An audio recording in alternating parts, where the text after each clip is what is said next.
Siapa yang sangka serangan virus corona efektif memukul ekonomi Cina? Dari awal saya tidak bergeming menyatakan bahwa virus corona adalah biological warfare, perang biologi yang diluncurkan Amerika terhadap Cina. Ini semua bagi pengamat pertahanan adalah lanjutan dari perang dagang Cina-Amerika. Amerika kalah dagang dengan Cina dalam 10 tahun terakhir, atau bahasa ekonominya defisit. Yang kemudian di zaman Trump, Amerika balas dengan meningkatkan tarif masuk yang mahal bagi barang Cina. Ternyata tidak juga memukul Cina.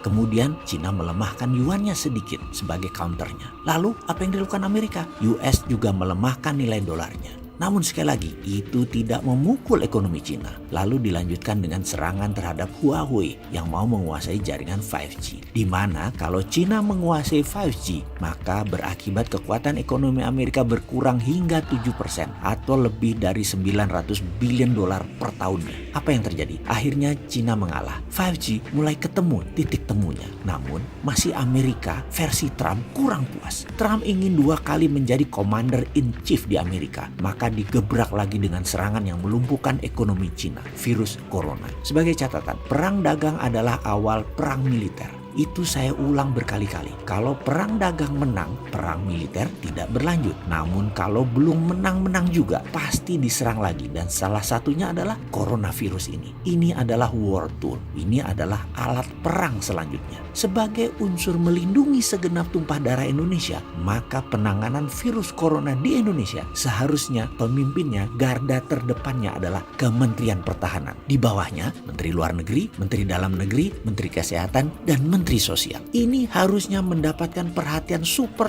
serius dari pemerintah. Apa efek lainnya? Kita ini ketergantungan sama Cina kan sudah luar biasa. Ya importnya, ya ekspornya. Setiap barang di Indonesia itu pasti ada unsur Cinanya. Untuk melindungi Indonesia dari virus mematikan tersebut, ada baiknya selama 3 bulan atau 6 bulan ke depan tidak ada barang import dari Cina. Juga mengirim ekspor ke Cina tidak bisa dilakukan atau dibatasi karena Cina itu shutdown. Juga jangan terima migran atau buruh Cina. Jangan, tutup. Semoga hal ini tidak ditanggapi sama pejabat yang sering melindungi kepentingan Cina di Indonesia. Sesekali dia melihat kepentingan yang lebih luas gitu loh. Nggak NKRI banget sih lu. Dengan tidak adanya barang dari Cina tadi, ini menjadi peluang bagi Indonesia untuk memulai berdiri di atas kaki sendiri. Kita harus mulai produksi sebanyak-banyaknya. Apapun kebutuhan dalam negeri harus kita produksi sendiri. Banjiri UKM dengan modal untuk memproduksi kebutuhan tersebut. Ini sekali lagi peluang. Kalau lagi begini masih mikir investasi asing,